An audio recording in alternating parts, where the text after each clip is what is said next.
So bandeko tout bozola na biso de part et d'autre dans le monde. Merci parce que vous êtes connecté, branché, tous allez en direct na YouTube, na Facebook, na biso. Ba union so bozuli kama ya kolanda biso qui peut délivrer la République démocratique du Congo spirituellement nani. On a des serviteurs de Dieu, mbula bazami piku bazali en désordre ba muso bazo botama. C'est na kati na bango il n'y a pas de vrais serviteurs de Dieu, il y en a ou il y en a pas. Les hommes tout soit Paul tout chaque jour. Lelo oyo to soit Paul, bien que c'est la politique des autres dominés mboka na biso na minute oyo. Lelo na obi to beta bilo on a basali ya nzambe oyo ba banka nzambe makasi des fois koleka yo total la biso sikona ndako. Aujourd'hui na l'église na biso mingi komi mateya toujours ya mapamboli.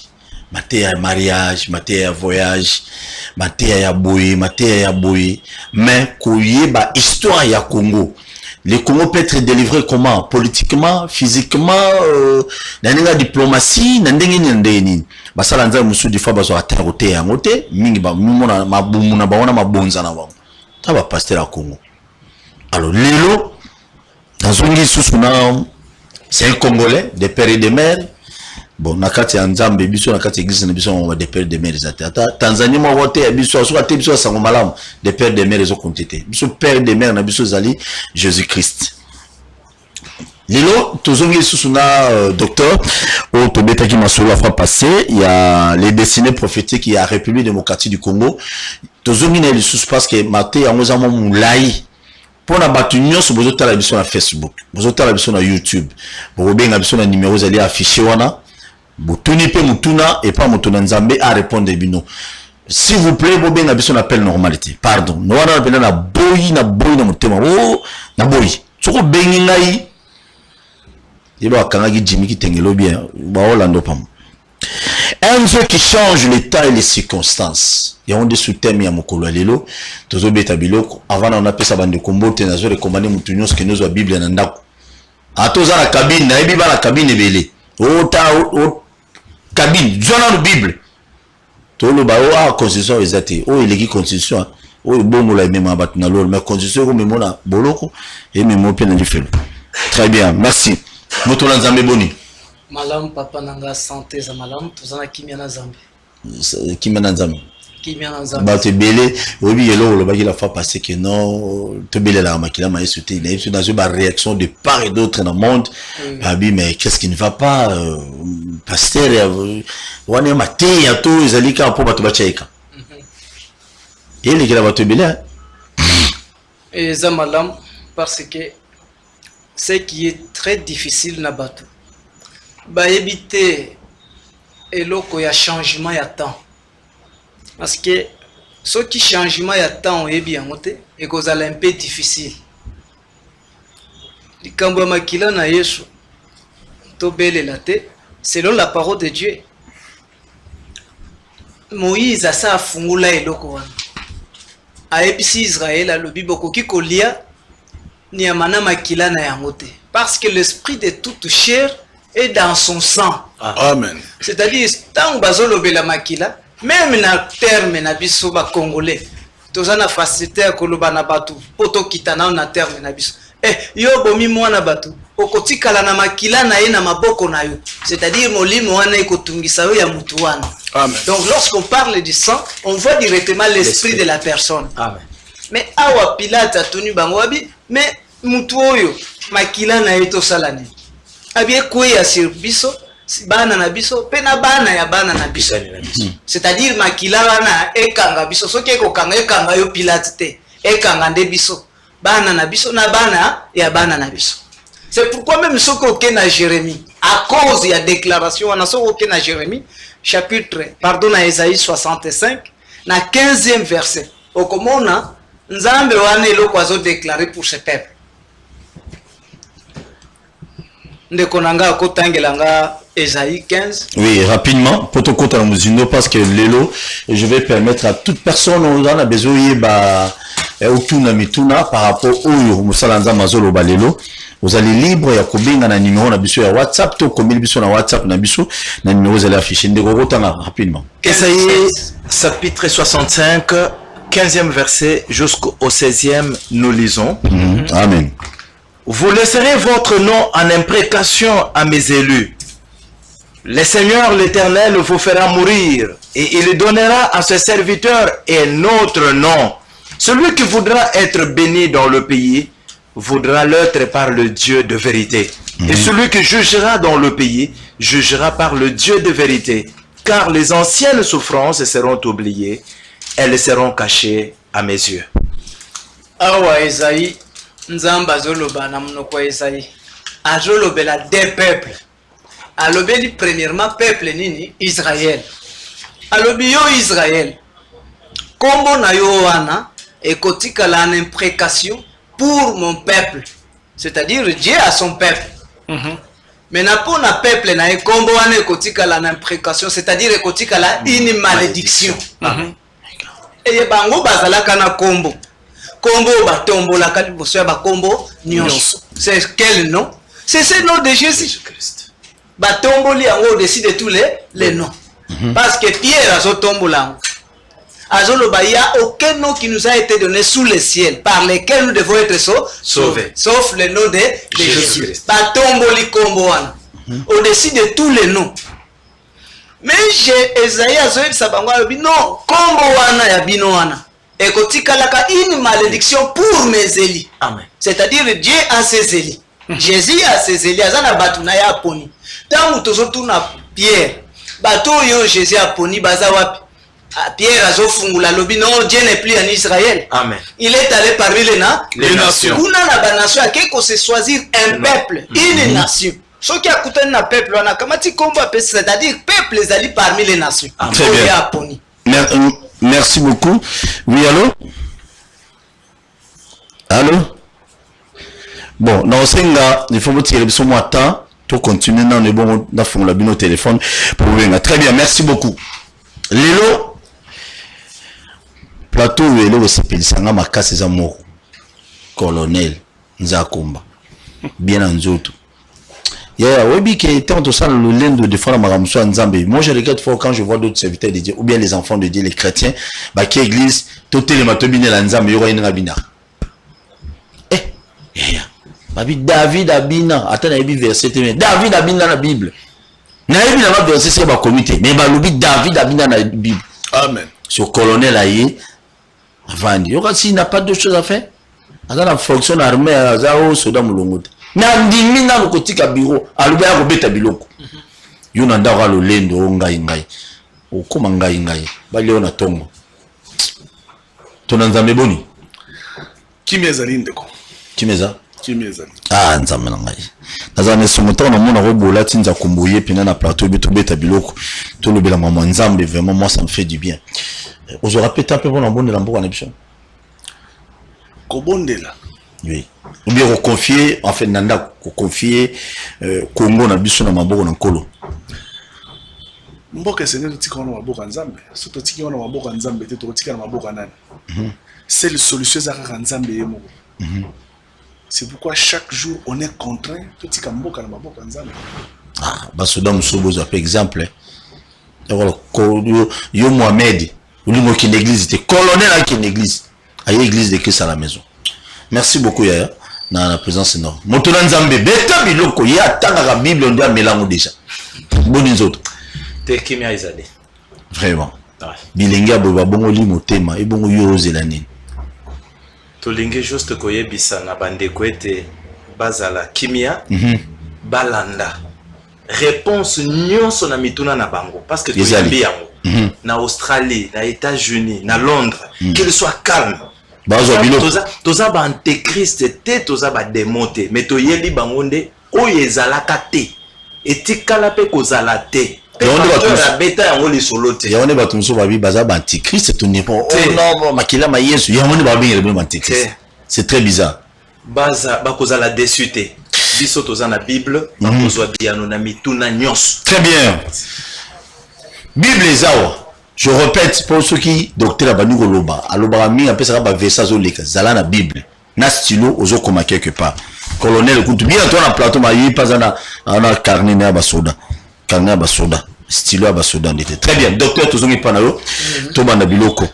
Thème na biso mutu ezali destiné Non, destinée politique, il y a prophétique plutôt, il y a RDC. Et Lélo, toujours continuer, toujours dans soutien, on a besoin d'un Dieu qui change l'état et les circonstances. Circonstances, ni pe na tani comme on a besoin et qu'il changer dans Zéla Nzambe. Beta bilo kozala à l'aise muto Nzambe. Bon, la première des choses, il y a Mbonazo na Elo Kolobi. Le peuple congolais est à la bas politicien, est à la bas pasteur. Il faut bailler premièrement que la haute politique, c'est la parole de Dieu. Amen. Donc, ezana erreur mingi na batuba lubakake, l'église doit être apolitique. Ça, c'est avec beaucoup d'erreurs. Parce que selon la Bible, il faut moutoua yeba. Il y a la théologie et la théocratie. Ok. Il y a une différence dans Nyoshoa. Théologie, théocratie. La théocratie. Ok. Théocratie, c'est la politique ou un pouvoir qui vient selon la politique de Dieu. C'est-à-dire Dieu veut gouverner son peuple, son pays, selon lui politique. Et selon sa propre politique. Nzambe pour diriger pays selon lui et selon sa propre politique, ce n'est pas n'importe quel pays, sauf un pays qui a la promesse de Dieu. Parce que dans un pays qui a la promesse de Dieu, est à la pouvoir politique, est à la religion. D'abord, quand on parle de la politique, il faut politique, ba politicien, ba destin à bango. Parce que destin à pays, comme ma politique y a peuple. C'est-à-dire, ceux qui baillent destin, même politique na bango et cause à la sidité sur leur destin. Ou au compte, ou alors, beaucoup à l'objet, beaucoup copier. Il y a battu moussouche. Parce que vous avez destin à binote. Tous on va premièrement dans le premier pays. Et bénéficiaire promesse, c'est Israël. Israël n'a pas copié sa politique. Mais la politique d'Israël dépend de sa promesse. Amen. Les lois, tout, elles ont dépendre de la promesse na bango. Développement ya mboka na bango, elles ont dépendre toutefois de la promesse na bango. Après, il faut toyoka son. Grâce à la divinité batombwani. En dehors ya Israël, Nzamba zopesa alinga punir Israël. Mais pour punir Israël, il se choisit un pays qui est la Rome. Et la Rome choisie par Dieu pour punir Israël. C'est une promesse, mais punir Israël. Et la Rome s'est élevée au-dessus de toutes les nations parce que le monde entier est dirigé par la Rome. Et la Rome qui dirige le monde entier, il dirige le monde selon la parole de Dieu. C'est pourquoi au Kokuta Saint Paul, au Tozolo Benga Pape, au Kokuta Yazalaka na bikoti na emibale. Na babikoti mibale, moko ezotali sa pouvoir politique, moko ezotali sa pouvoir religieux. Mais mutu moko nda azolata, c'est-à-dire ceux qui ont ligné luka mokonzi. Au hasard représentant Nzambe dans le monde, c'est moi. Bolingi Boluka, le représentant na politique, c'est moi. C'est pourquoi na philosophie na bangwa lobi, tout chemin mène à Rome. Et c'est la chemin politique. Il faut dire à diriger. Et c'est la chemin religieuse. Il faut à dicter. C'est pourquoi toute chose dépend de la Rome. Même aujourd'hui, nous pouvons parler des États-Unis d'Amérique. Le lenga tombwami soki tozongi selon la promesse de Dieu ou selon la parole de Dieu, au comment il est dirigé par la Rome. Grâce à quoi? À leur promesse. C'est-à-dire focaliser politique na bango na destin na bango, la promesse na bango. Mais le nom RDC, nous avons notre promesse. Nous avons l'élection de Dieu. Ce qui le lot lingi to diriger politique na biso. Il faut to diriger ango kolandisa destin na biso. C'est-à-dire en dehors il y a destin na biso. La RDC ne peut pas avoir une autre politique parce que la politique de la RDC doit aider le peuple à atteindre son objectif. Quel est l'objectif de Dieu dans ce pays? Dieu veut que la RDC règne au-dessus de toutes les nations. C'est-à-dire pour qu'il règne au-dessus de toutes les nations, il faut un songa selon la parole de Dieu. Qu'est-ce que Dieu a dit? À l'obito salani, et cela sera à quelle époque? Ok. Ce qui te dit makambo ensemble était nous n'y arriverons pas. Et si l'État nabiso avant de li makambo nzamba yeba yango te akoyeba te période nini azali appelé pour gouverner le monde. C'est-à-dire politique ya RDC et ko vendre la kana mutu na mutu abendi côté mutu kwenda o ayeta makomi asomi bandako asomi a gagner puis akei tangu ngana sana besoin na renier na koloba DG Paul ayebi ko diriger te. D'ailleurs, c'est un type qui n'a même pas d'intelligence. D'ailleurs, tout ça. Tout ça, je ne vise pas que le bonheur ou la destruction de mon bien-aimé, parce qu'il y a ça, mais parce que j'ai besoin de lui remplacer. C'est-à-dire... Voilà, politique à Congo. Politique à Congo. C'est-à-dire, politique à RDC Lelo, tu es en train de diaboliser ton frère pour récupérer sa place. Or, il faudrait tozonga premièrement. Ba oyo bayaki ko coloniser biso. Soki même lelo nazomona ba pasteur na benda nano atandamba ba pasteur. Lelo tozokuta na ba pasteur partout. Je te délivre au nom de Jésus. Okuti place wana 3 jours de la délivrance. 4 jours de la délivrance. 5 jours de la délivrance. 30 jours de la délivrance. Mais il faut tozonga nano. Parce que pour la Zoloba apôtre Paul la Bible nazongi na nandoi na ya Bible apôtre Paul bizonyo to bandi sana apôtre Paul beta biloko moto na nzambe nandoi na Bible apôtre Paul asoloba nini alobi makambo na nzambe et bandeli epa na bino ou premièrement c'est d'Israël que cela est sorti. C'est pourquoi le col bimeli na Israël Paul asoloba na biso Israël wana. Il est l'ombre des choses avec et la réalité est dans le corps. Pourquoi? Parce que Israël wana aza ombre et véritable Israël. Parce que véritable Israël c'est nous. Maintenant on wana ombre. C'est-à-dire ceux qui to lingi to sale loko moko na kati ya mboka na biso. Total nanu ombre wana. Et ça là qui lo lengeni nini. Pour que biso peto zelo to eba lo lengi akotambola. Retournons sur cette histoire de la délivrance. Israël a qui na captivité, souffrance et simbié na Égypte. Avant l'obéla likambo délivrance, na délivrance na il faudrait premièrement Israël aïeb qui lui avait livré en Égypte. Pourquoi il a été livré? Et il a été livré entre les mains de qui? Et pour qu'il soit délivré. C'est ce que je suis en train de parler. Il y a un délivré banan qui lui avait livré. Pourquoi il a été livré? Et selon combien de temps qui devait être livré? Pourquoi? Maintenant, ceux qui ont dit pourquoi il a été livré, pour combien de temps? Et il a été livré à qui? C'est alors comment tu peux entrer pour délivrer cet homme? Ce n'est pas au bandit qu'on fout comme ça. Au nom de Jésus, au nom de Jésus. On évite de livrer nanan. On évite pourquoi il a été livré. Et tu ne sais pas pendant combien de temps il a été livré. Selon la parole de Dieu, Nzamba ebisa Abraham, habitala mabele, terre promise, je te le donne à toi et à ta postérité après toi.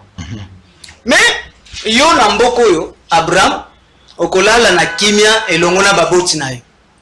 Après ta mort, descendance na yo kokende dans un pays étranger. Nzamba zo définir kuna bakozala asisheti pendant combien de temps? 400 ans. Et Dieu ajoute, à la totalité de 400 ans, moi-même l'Éternel, je descendrai pour récupérer mon peuple et le faire sortir de ce pays vers le pays que j'ai juré de donner à leur père Abraham, Isaac et Jacob. Est-ce que vous comprenez que maintenant, tant que nous avons délivré, a déjà Dieu qui a donné la promesse qu'il devait livrer ses peuples, à livrer Bangonana. C'est pourquoi Potozon Nzamba livrer Bangonana. Tu retourner d'abord selon les Écritures. Dieu qui devait leur livrer, tant que Abraham, il est esprit. C'est pourquoi il a cherché à prendre la chair. Habiller la chair. Tant à prendre la chair de Joseph. Dieu dans la totalité c'était Joseph en Égypte. Parce que Pharaon a deviné. Alors toi, tu es un Dieu révélateur. C'est un Dieu révélateur. Joseph a compris. Oui, je suis Dieu. Maintenant, Joseph qui est un Dieu révélateur, c'est celui qui attire ses frères en Égypte. Pe apesi bango na maboko ya Pharaon. Tango atiki bango na maboko ya Pharaon, après des temps, il est mort. À la totalité de 400 ans, Dieu est venu pour délivrer ses peuples. Lorsqu'il retrouve Moïse, parce que délivrance c'est ça, la makana 3 personnes, T2, 3, 4, 5, T. Au Koutina Gambela, pasteur Sacha Kilibaya, Dieu vous délivre. Ok, na Kitambo, Dieu va délivrer. Ok, na Ngaba, Dieu va délivrer. Ok, na Kisenso, Dieu va délivrer. Congo, ça pour continuer comme ça. Mais awa, comme ils avaient la promesse de Dieu qui devait leur délivrer, à la totalité de 400 dieux est descendu. Il dit à Moïse, Moïse, j'ai vu l'oppression de mon peuple. J'ai entendu les cris de ce peuple. Les cris, c'est-à-dire les prières de ce peuple. Et j'ai vu l'oppression de ce peuple. Voilà pourquoi je suis descendu pour délivrer mon peuple. Toi, Moïse, va. Je t'envoie vers Pharaon. Pourquoi zotine na Pharaon? Parce que Nzambe qui est Joseph atika bango na maboko ya Pharaon. C'est-à-dire ateka bango pa Pharaon. C'est pourquoi yebisi Moïse kende sengela na bango na maboko ya Pharaon. C'est-à-dire awa so utiliser arme te. Parce que tango livraka bango a utilisé arme te. La même politique qu'il avait utilisée, c'est la même politique qu'il utilise encore pour délivrer ses peuples. À travers Moïse. À travers Moïse, un seul homme. Maintenant, Moïse a oh, j'étais chez Pharaon, c'était un homme terrible. Il est très fort cet homme. Nazonga lisusu mutuana na kimi. Nzamba zoe sa Moïse alobi tia quoi entre tes mains. Alobi nazana na lingenda oyo. Tia na mabele. Lingende bongo nini nyoka. Tangu lingende zo bongo na nyoka nzamba zoe sa alobi. Avec ça, ses pouvoirs, tu vas délivrer mon peuple. Mais nzambe nazo acha loboko na tolo koti sana kati ya libumu. Akotisi lobo, bimisa, abimisa comme lèpre. Kotisa, akotisi, abimisa, et comme saint alobi, avec ces deux pouvoirs, tu délivreras mon peuple. Pourquoi les serpents? Parce que pouvoir rekanga ki bango na boumbu, c'était un dragon. Dragon, c'est-à-dire serpent. Maintenant, pour les délivrer, il faut encore un autre serpent. Un autre pouvoir comparable au pouvoir qui les a mis en esclavagisme. Ce n'est pas Moussa Pietia qui bango na boum. Pour au nom de Jésus, est-ce que Moussa Pietia qui na boum? Donc la délivrance d'un peuple, c'est tout un processus. Ce qui est l'autre qui kolombe la peuple congolais azana boum. Tozana bosenga ko délivrer. Tozonga nan totala. Nani achenza congolais na boum. OK. Ce qui toyebi atie congolais na boum. Tozo songa. Atie congolais na boumbu na nzela ni. Maintenant tout emprunter chemin wana. C'est ce chemin là qui peut apporter la délivrance de ces peuples. Sans cela la RDC ekozalaka sauver te. Toko c'est l'effort nyos. Prière na jeune aussi la élection. Et là vous changer te. Ngana zo yebisa bino le kutu mon DG. Le la 2023. Bo sala na 2021. Na 2025 bosala mshushu. Élection. Na 2028 bosala pe mshushu. 2100. Na 2100 musika. Na 2050 bosala mshushu. 40 bosala. T'as dit bosala ka 2 ans après. Si la RDC va se retrouver nazo kata musapie, je dis sur la Bible. Parce que la RDC est dans l'esclavagisme, dans la souffrance, non pas à cause des élections. Ce qui est contre la souffrance dans l'élection, nous pouvons sauver la RDC à travers les élections. Parce que nous avions compris que ce qui a mis la RDC dans l'esclavagisme, dans la souffrance, ce sont les élections. Mais le coup les élections, c'est-à-dire tout le monde ensemble, tout le cas, et l'autre ligne qui RDC na boumbu. Nzela wana toko te lanzela mutu akufela kanzela pe babimisela kae. Beta biloko. Voilà. Beta biloko. Nazo songa na RDC. RDC noza Esaïe 50 Esaïe 18 esika totangaki. Nzamba za koloba boye. Alobi au-delà des fleuves de l'Éthiopie, il y a un pays. Pays wana minduki ebeta kashango nyonso. Maintenant, nzamba za koloba ke pays wana minduki ebeta katango nyonso azo koloba boye. Toi qui envoies sur mer des messagers. Dans des navires de gens voquant à la surface des eaux. À la surface des eaux. Allez, messager rapide. Vers la nation forte et vigoureuse. vers ce peuple redoutable depuis qu'il existe. C'est-à-dire mutu azotinda wanani, c'est Dieu. Nzambe nda azosignaler. Il y a quelqu'un qui a envoyé les missionnaires. Mutu moko azalaki kotinda batu awa baya. Soki tozongi na histoire mboka na biso batu wana nyonso baya basala découverte baya likolo ya mai. Voilà. C'est pourquoi mai batangi nzamba bosanité. Avant que en arrive, nzamba beta déjà lisolo ke bakoyaka na nzela ya mai. Beta biloko. C'est pourquoi Soloba. Abimeka yo omesani kotinda ka batu na mboka wana. Mena ebisi yo boy. Tinda ba messager. Alobi teke tinda ba politicien. Mais alobi tinda ba messager. C'est-à-dire il y a un porteur de message. Parce que lorsqu'on parle d'un messager, il y a quelqu'un qui amène un message. C'est pourquoi alobi tinda ba messager wana ba kende na pays wana. Na nation forte et vigoureuse depuis qu'il existe. C'est pourquoi il faut aux qui avait la petite envoyée sur le maire des messagers, c'est le roi Léopold II. Roi Léopold II, ne a-t-il dit biso ba messager out, ba yépe na message pour dominer ce peuple à travers les messages. C'est-à-dire ba yena nzambe na bango. Parce que lorsque quelqu'un est mandaté à quelque beng église catholique, église protestante, à l'obi bosala nini boke bon même la peuple wana message ba bengi bango ba missionnaire.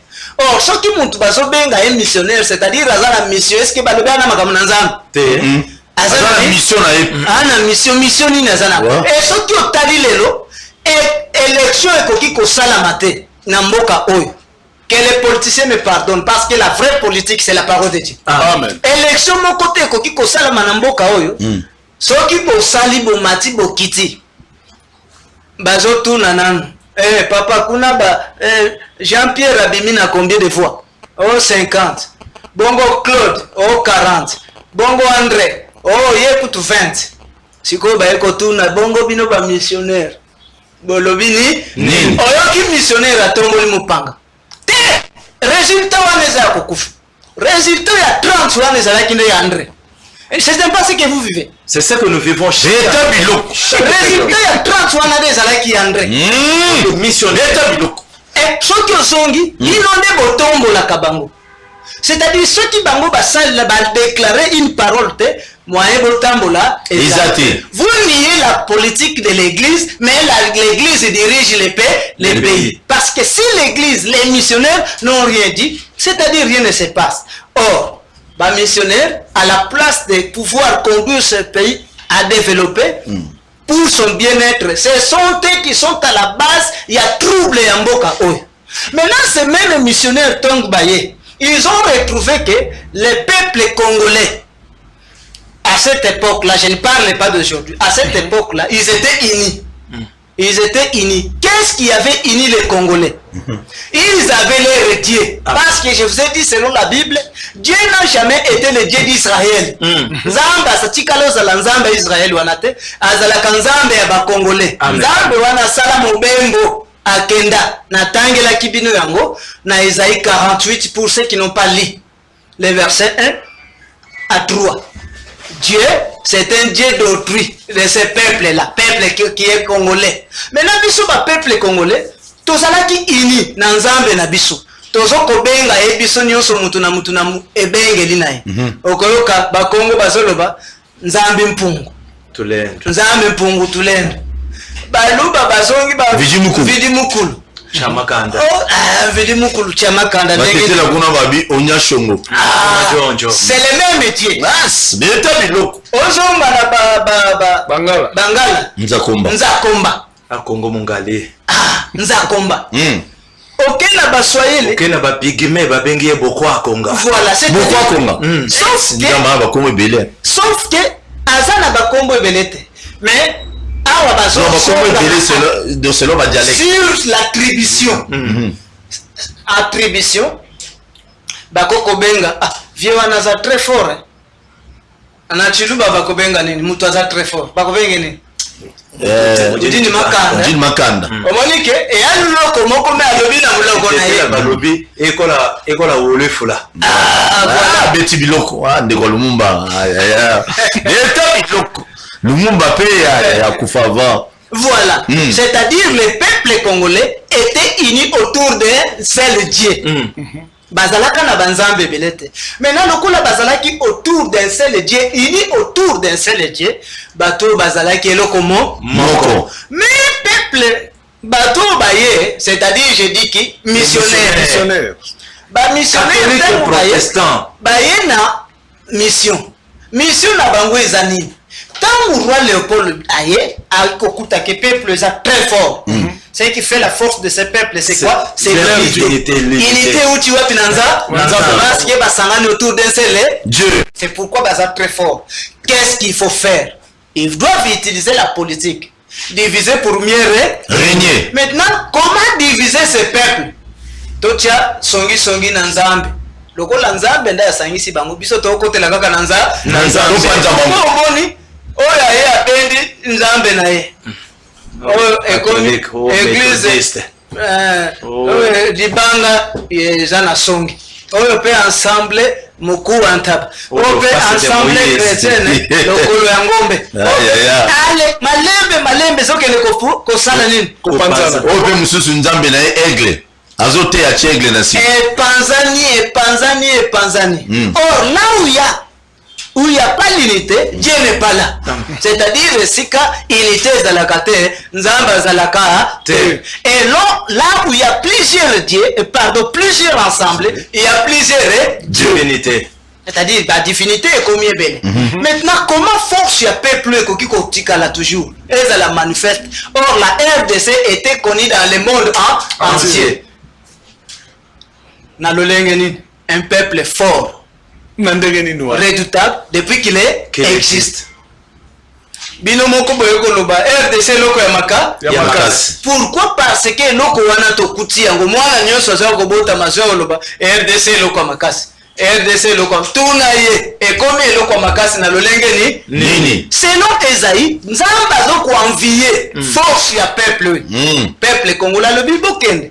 Parce que kuna ya un peuple fort depuis qu'il existe. Balobi depuis qu'il existe. C'est-à-dire banda na ye azala aneka kama makasi. Grâce ya nini yanza? Nzambe. Maintenant nzambe wana bakoteli kaka na nzambe ba diviser biso. C'est-à-dire soki to lingi to luka force na biso ezonga. La toute première des choses que nous devons faire c'est quoi? Bannir d'abord ce qui nous dit nous divise. Qu'est-ce qui nous divise? Ce sont des divinités. La religion, les divinités. Ce sont des églises qui nous divisent. À la place ya kobando finga politicien. Politicien yaka na église. Assemble là. Après ça peut mabon. Na badine. Ajondi mais la papa pasteur. Retournons sur Israël. Tala Israël. La toute première nation qui avait la promesse. Pas si pe loko la boyeye na kaye. Biso kutu passe yeli biso te PDG. Parce que Israël wana akoma kitina niveau ya koliana. Bayokani ndeko na ndeko papa. Lelo tolia mwana nayo to papa ye basali provision badame lobi bas o pa pesi soki bana basili basi babandi kotala omoindeni nanzalo to kufa to sinye mobali nayo basi to bana mobali oya ndenge wana ale ba papi mobali ya moko bale. C'est-à-dire c'était terrible. C'est pourquoi selon la Bible un jour papi mobali papi suna raison mobali wa papi le mpanzini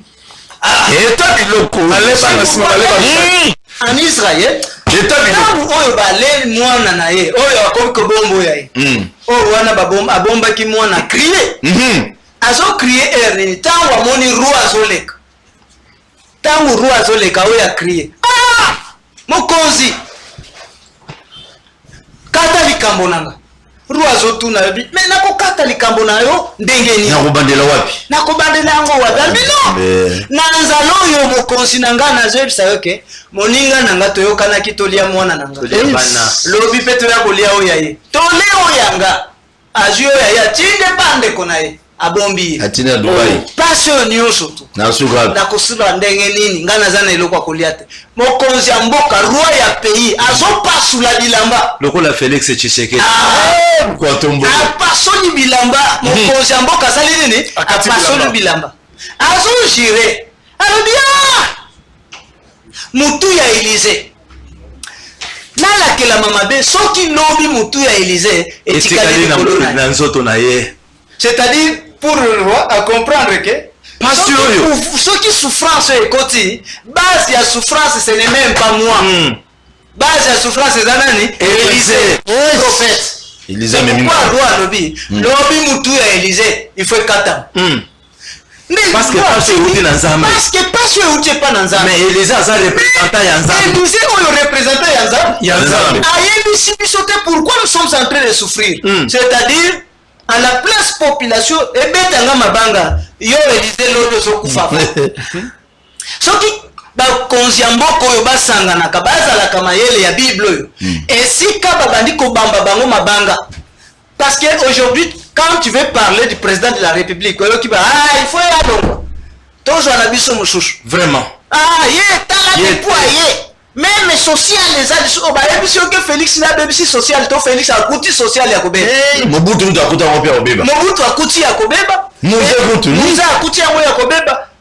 Kabila a coûté déjà social les a pour ça la ligne. Est-ce que Félix il Camerounais na social les a wapi? Maintenant c'est là où Félix le président de la République n'a pas premier ministre ba konzinyoso ba sengela ki bazwa mayele balobi stade des ali des martyrs sangisi la ba pasteur nyonso bamoni baza ba représenter Nzambe parce que uche pa nani le para bango lobi bango ekokata bamoni nyonso bango ekata batatu nyonso ayana bandika na ye mukuna ayana fukama mituna bango wana bakonzi balobi kake lobi na stade ba pasteur nyonso toi qui mate na ba aigle bochana ba église nyonso olisa ika yakana c'est la parole de Dieu mai na moto yakana c'est la parole de Dieu mai na te bango nyonso mutu aki mate stade des martyrs et bien ba yate passe soki ayete landa yebisika za docteur oyo va passer be pour bayana mfumbo mwezala même tukola mutu nga Denis Lesa oyate yesu omwe mbanzamba série tu l'as vu wana je salue l'homme de Dieu aboyate babengisi aya kote ya moni mabonze zate mais awe za l'état mokonzi na enda alobi matindi yo za pasteur ozala 10 000 membres église oza prophète oza docteur biso nyonso na stade lobi soki nzala oyo esili te na RDC bobima te tuna bino efeka esasi uti na nani na Nzambe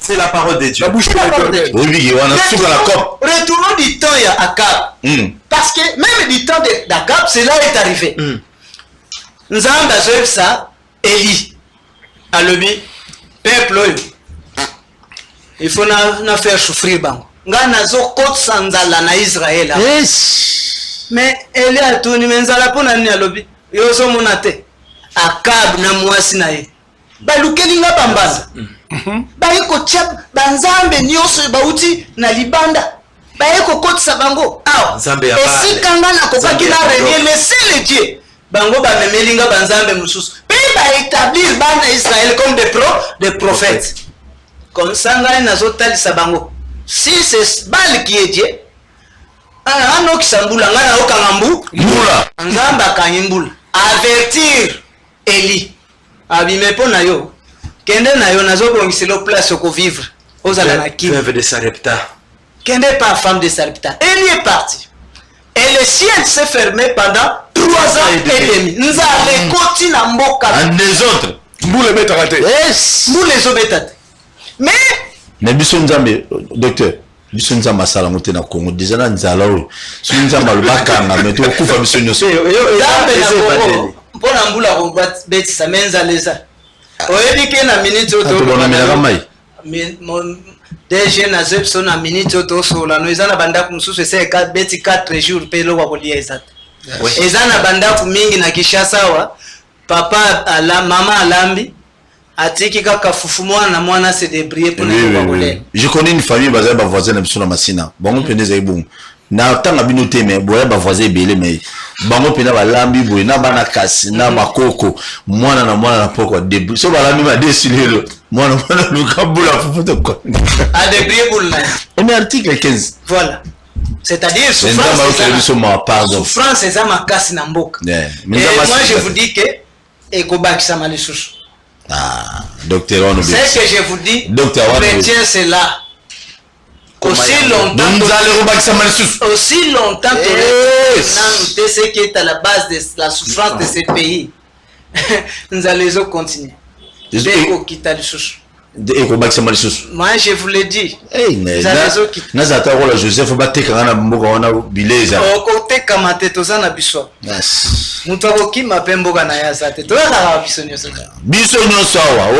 voyage vacances tous alors ensemble. Alors retournons selon la parole. Nzamba lobi nazokanga ciel 3 ans et demi. Eli kende na yo na femme de Sarepta. Mbula ekangi Israël souffrance et koti. Bakomi koloka qui peut délivrer les pays.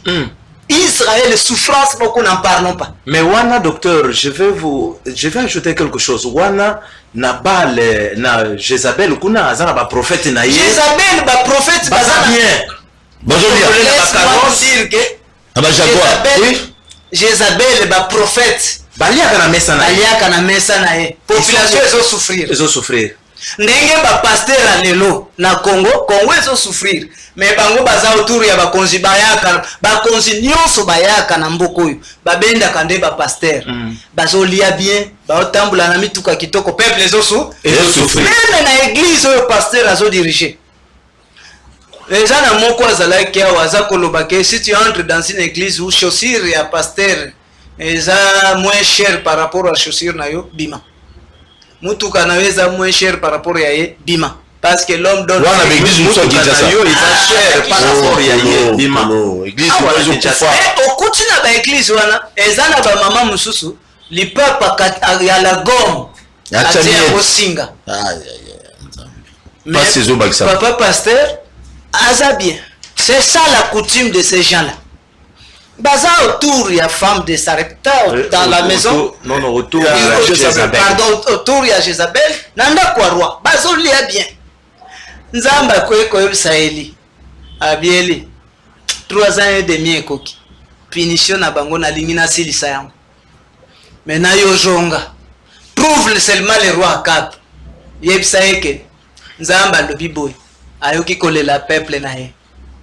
Alinga mettre fin na souffrance. Mais après si formule pour appeler sa fin na souffrance. Bengela ye ba prophète nyonso ya Baal. Na ba prophète d'Artet bango nyonso 450 ba mataka na ngomba ndenga na lobi na stade bango ba mata na montagne de Carmel. Ba mati Eli aussi de son tour remonté. Alobi roi yo makambo mpoko sala kaka mibale. Pesa biso ngombe mibale. Bango ngombe moko, ngape ngombe moko. Pour to vérifier Elias aye moko. Lokola nga na zanga moko ngombe ko sala hôtel ko pasola tout ça côté ba mai et ko joa moi temps bango baza ebele 400 plus de 450 c'est-à-dire baza lokola baza 900 450 pour être à balle 450 pour faire starter. Mais na bango ba banda nan basala. Tant basali hôtel, vous savez ce qui est arrivé? Il y a convoqué Elia Lobby, Nzamba à cause répondre par les faits. C'est celui-là qui sera appelé Dieu d'Israël, qui sera adoré. Babandi Kobele la Nzambe sunga, Elia Ekomat. Pasolina Nzamba. Namoni Nzamba à répondre kate. Makelele. Comme ça Namoni Neti, il y a quelque chose qui ne passe pas. Babé si pe Eli Matoy. À cause de la lale. À cause de la zaya kolala. Bobeta maboko, bobelela. Nde ozomona esi komoni déjà babandika. Déjà que Nzamba zaya kolala. Ndenge kutimo tokomi na. Ono de c'est-à-dire Nzamba ya ba groupe de prière na ba église azari na pongi. Et bien bibelela. Ne babandi. Oh non de Jésus. Oh non de Jésus. Oh non de Jésus. Oh non.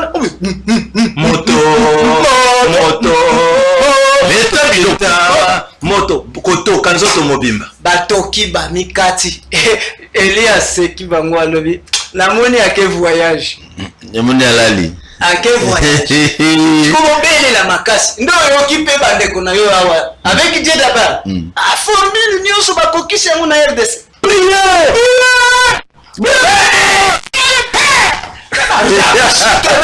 Rula papa, Shikumere, Eri, Nzamba sana voyage. Nzamba za voyage. Omeka Nzamba na ya voyage. Tango ngonga ekoki elia lobi, pardon, bo l'excellent erpa, papa, bo nyata frein. Taisez-vous si vous n'avez rien à dire. Bo zana solution te, bo vanda. Je vais vous dire, tais-toi. Ce que vous avez le roi Kolobate. Eli azui ya yeb. Bongisi hôtel 12 selon les 12 pierres d'Israël. 12 pierres selon les 12 fils d'Israël. Aekotia Zete Moko. Aekotia Mai. Azimbi Sate. Asopi Mai likolo wana mbala liboso. Ae asopi lisusu likolo ngombe.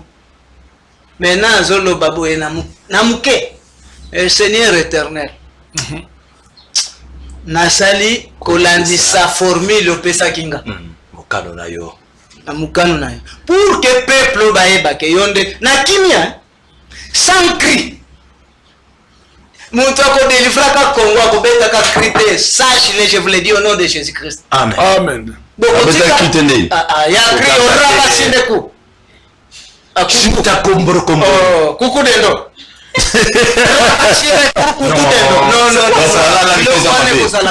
Voilà la pesa. Etali bango batu bazosala dendo. Nga nazosala dendo. Na yebi ni kotumbango ni da carton place batekaka. Très bien.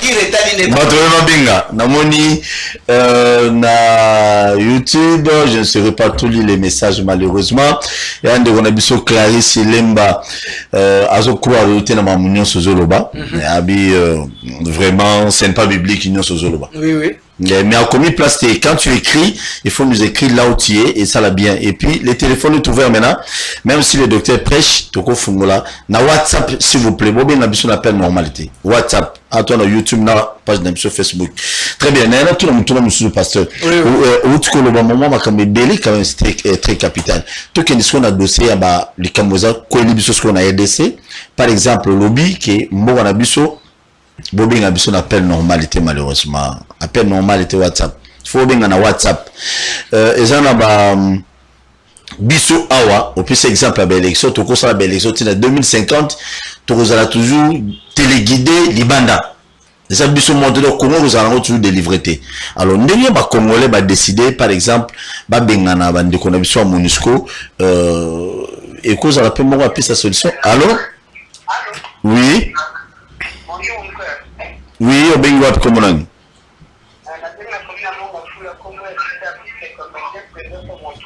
Oui, merci. Oh là là là. Ma comédie vient à toi dans l'église. Alors, nous sommes les Kassiko, tout le monde, population, va téléminer de eux-mêmes. Par exemple, bien à MONUSCO, va vider déjà quartier général à MONUSCO, na Beni, na Wapi. Vous laissez ma image, on a s'il vous plaît. Vous changote. Et cause à la paix, mon quoi, ba piste et délivrance à Congo. Soki ezalaka ke bao batiaki Congo na boumbu eza basoda wana ekozala malamu. Mais la seule des choses que moi je peux demander au peuple, il faut révolution et bandaka quelque part. Mais la vraie révolution débute lorsqu'on a la vraie connaissance. Parce que c'est à travers cette connaissance que Bokoki se révolutionner. Voilà ce que je peux dire. Très bien, merci beaucoup. Merci beaucoup. Par là, langue lobby, nous avons un problème. Pasteur Timothée, apôtre Timothée, nous avons un bébé bolanda. Biso, sur la banota, on va comment comme émission mabanga. Ouais, maman Nzambe, papa. Autant église, autant la chair, n'a modérateur. Papa, bandimi bazakuto, pas moté azakuna. Très bien. Qu'est-ce qu'on peut espérer maintenant pour la République démocratique du Congo na biso na mukuse pour que non Congo na biso vraiment ezala délivrer tous les Congolais à temps et jusqu'à quand et que vous mettez le sous to qui est déjà vers la délivrance en Congo na biso. Pour moi je peux dire que nous avançons déjà vers le début de la délivrance de notre pays. Le début. Le début. Yes. Pourquoi je dis vers le début? C'est l'équipe. Parce que c'est lorsqu'il y a une forte souffrance des peuples comme Makakubunda, Ayeba, le lenge nini tukoki kobunda kobima na souffrance. Et tant que le peuple abundaka Ayeba, le lenge nini akoki kobunda na souffrance, abima na souffrance, Maintenant, la dernière chose est le peuple. Aya ko comprendre bon. Voilà eloko etiaka biso na souffrance. Lelo poto bima na souffrance oyo. Voilà porte tokoko bimela. Pour vous dire que peuple congolais na minute tozolo à découvrir déjà que la base de la souffrance est à l'état et ce sont des églises. C'est pourquoi peuple congolais, ce que au Talibango, confiance na bango et bandiko kita vers les hommes de Dieu. C'est le début de la délivrance de ce peuple. Ok. Parce que sans l'église, peuple koki kozala na buumbute. Pourquoi? Nous sommes un pays de Dieu. Dans chaque époque ou dans chaque période, Nzambe ayaka kwa assujettir peuple, ce qui a moni déjà que esi kaye à Sengela Kazala honoré, il y a un autre Dieu qui est élevé. C'est là où Dieu se met en colère contre son peuple. Il punit son peuple. Non pas pour tuer son peuple, mais pour que son peuple retourne en lui-même, qui se dise ce qui to bunga ki parce que bandiko ya et utie pa na Nzambe parce que to kenda ki lo klenge ya mabe chiko le loto bunda to zongela. Et je crois qu'il y a beaucoup de pasteurs aujourd'hui basés sur la secrétaire bah comme il peut accepter que il y a un pasteur qui m'a appelé, je ne vais pas citer son nom, j'ai prêché ici dans ma prédication à l'objet docteur.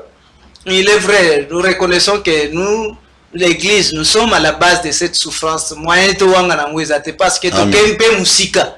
Mais kolobelaka kabisote. Il y a aussi église dans l'ombre. Ngana tu une église dans l'ombre sous nini papa pesa nga révélation alobi. Mais bato ba science occulte bazape à la base des souffrances. Nzamba pambola yo mon bien-aimé parce que c'est aussi une église pour baso ça la culte. Alors tout ça est à la base de la souffrance yamboka.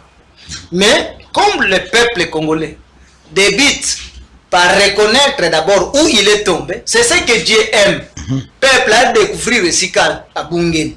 Maintenant, le véritable Nzambe na parce que ba mindele o ba ela kibiso Nzambe. Les no ba mindele abatu quelque part, moi je peux plus les condamner parce que ba komi koyeb sa peuple congolais boy. Peuple congolais, prenez votre destin en charge. Parce que sans ce qui RDC est ennemi, Afrique est biki, Europe est biki, Mokili Mobimbe biki, Israël a su kimia. Mais en 2008, bayaki yao. Bayaki kosenga bolimbi sinabango. Eh bah yebisi peuple congolais que vous biso toyebi ke eloko tomemela bino ezalaki makambo na Nzambe te. Une philosophie corrompue. Une philosophie corrompue. Selon la Bible, liloba Nzambe faut bimela na RDC. Parce que RDC, il faut remonter à Teya Bikolo Nyonso, puis à Kende côté à Israël pour la couper ça et Kimia. C'est déjà un début de la délivrance de ces peuples. Très bien. Motola Nzambe to comme na suga na so c'est pas pasteur, na éviter les suis prière kozala. Yo mo mtola na mpe na parler Motola Nzambe lobi ko batumso basali ero alamine bilo. Rosa Thompson, il y a un plus. Kaboli c'est le nombre bana. Lucas ko kwanga na fufu. Eh. Mais Mousala Nzambe passe ya te pardon.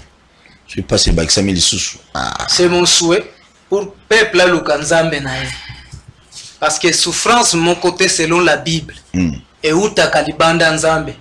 Là où Dieu règne comme osika Nzambe azali ke ayebi ke weza peuple nanga. Non antaka tatomati to kiti. Sauf que Nzambe a utilisé Kabatu pour punir son peuple.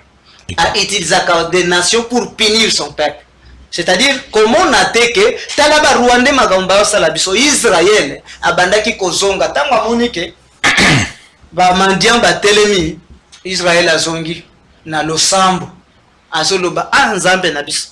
Toyebi ke to saleli yo mabe c'est pour livrer biso na maboko ya ba Madianite.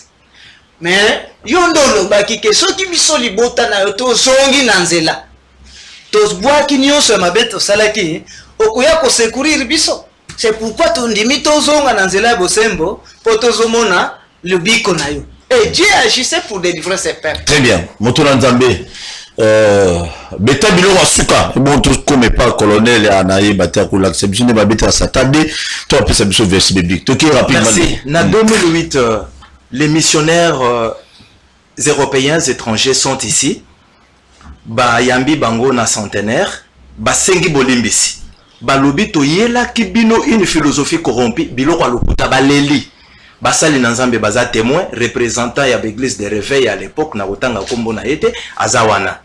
Mais ça continue à m'étonner du fait que Batowana Basiliko Yako Senga Bolimbisi, vous verrez nos hommes de Dieu, les pasteurs, en train de continuer à les inviter.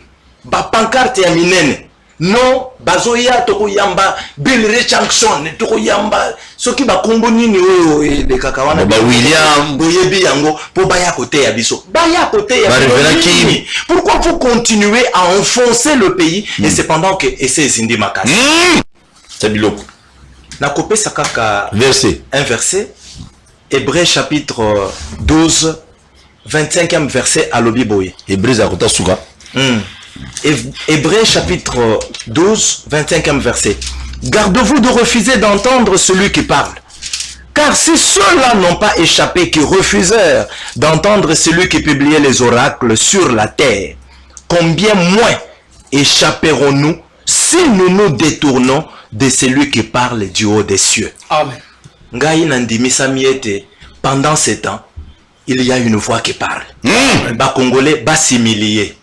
Parce que le salut de notre pays s'est déjà pointé à l'horizon. Amen. Alors, avec beaucoup d'humilité, si les gens veulent entrer en contact avec nous, qu'ils appellent seulement au numéro 243 97 520 693.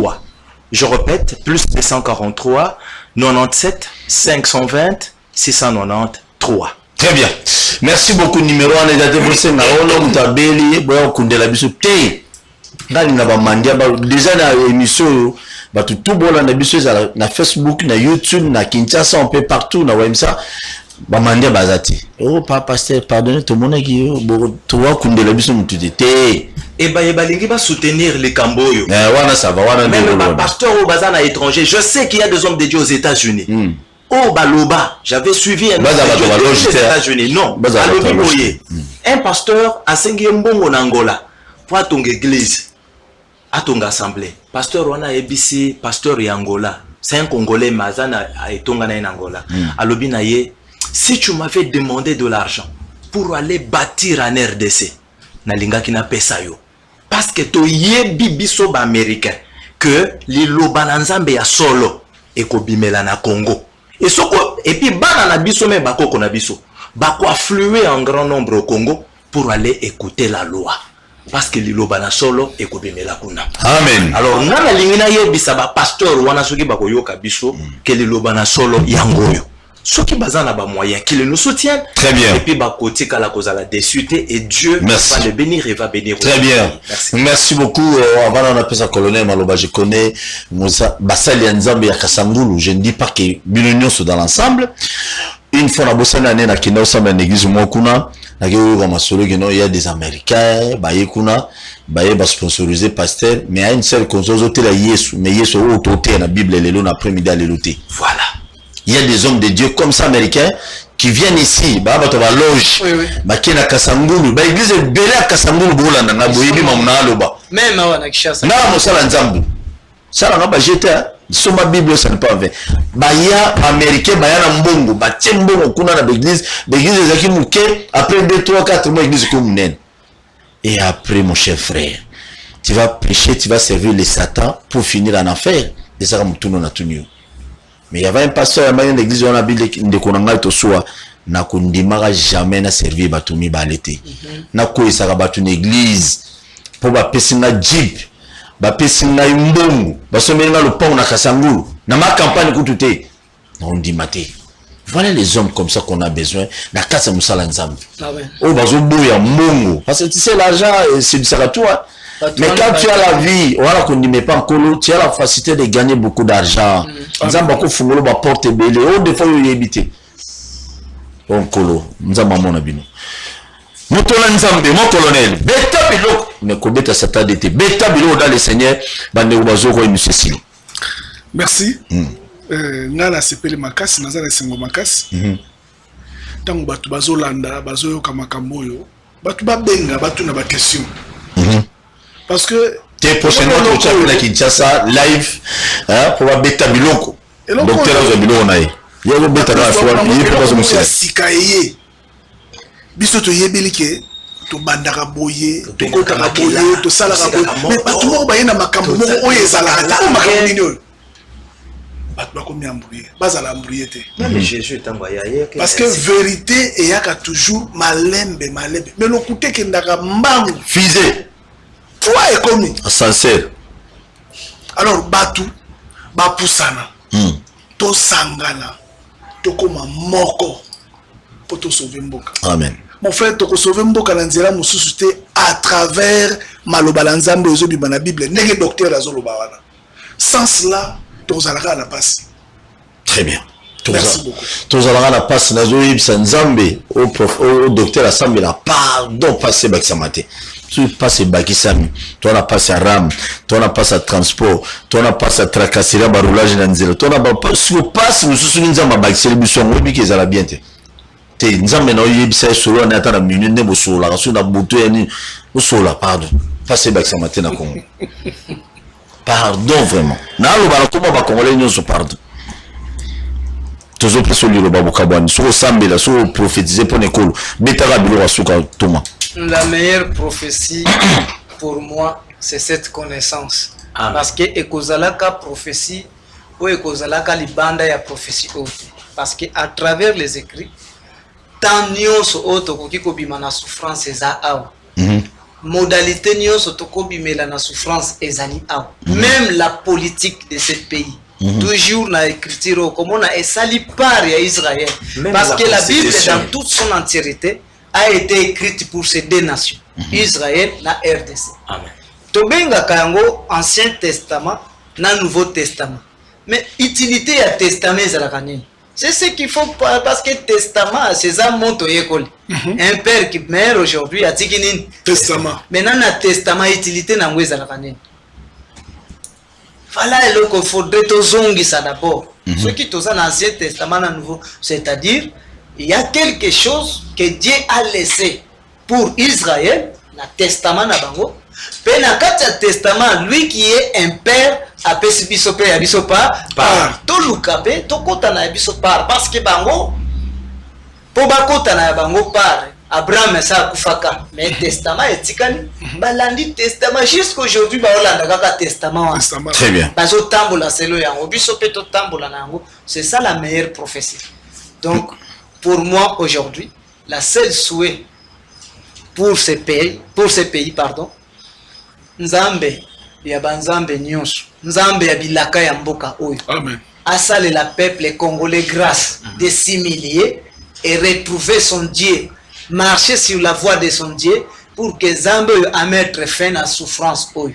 Et cause à la mabe, soki toko continuer ko tambola na lolenge tozo tambola parce que la souffrance arrive, Dieu punit. L'apôtre Pierre dit Dieu châtie celui qui l'aime. C'est-à-dire ceux qui ont châtié yo, azo yo, alingi yo. Mais châtiment est ça pour comme un moyen à ramener yo olukaye mutu azali papa na. Très bien. Voilà ce que je peux demander à mes bien-aimés avec toute humilité. Oui. Que nous puissions nous unir pour chercher la voie de notre Dieu. Amen. Le monde espère à nous, Israël espère à nous. Très bien. Israël espère à nous, politiciens occupés matéria bolo batega ono ba pasteur ne bazali problème ya Congo. Bino pe ba politiciens vous avez problème à Congo. Boli ya bino mo bobo sana peuple. Ba minere mo wana et ça paye à peuple. Donc nous on doit en bénéficier s'il vous plaît. Ba politiciens ont une l'église a autorité ba serviteur de Dieu. So na kominga mo politique wana na komi journaliste. Mais a une église. Donc bokansana bisope bozolia boso me la bande bino ba jib comme un cadeau d'anniversaire ba monte la chair ba nini tout ça bokansana pe peuple congolais. Et lelo woki matea mutonanzama lobi l'église vous êtes à la base ba pasteur. Obi kina oki bino ma bino pasteur nga chance là na modérateur. Nga pasteur. Ko samba na lo yo pasteur ngala ba samba sera muteme yo samba belo ko liganga modérateur. Donc il faut prêcher la bonne nouvelle. Tout ce qui est mambo matéria ba voyage, mambo ya ba libala, mambo ya ba puis ça sert à rien. Non ba diplôme. n'a pas diplôme, rejoint diplôme, muto rejoint diplôme, sur un diplôme à salité. Attends, mon frère. Oh, Liban, muto zu Liban à l'église, non mais bah bête ma coffre chaque jour. Ça c'est la quoi. Okopambola, muta pambola malala à pongité, muta na bon na poche, mais il n'a plus de sommeil. Ça c'est la quoi. Bon, église de Sili. Une prochainement. Vous s'abonner, hein? Vous allez sur YouTube, sur Facebook, vous s'abonner. Vous s'abonner, vous s'abonner. Frère, il faut qu'on s'abonne. Bon, tout le monde prochainement, merci. Merci.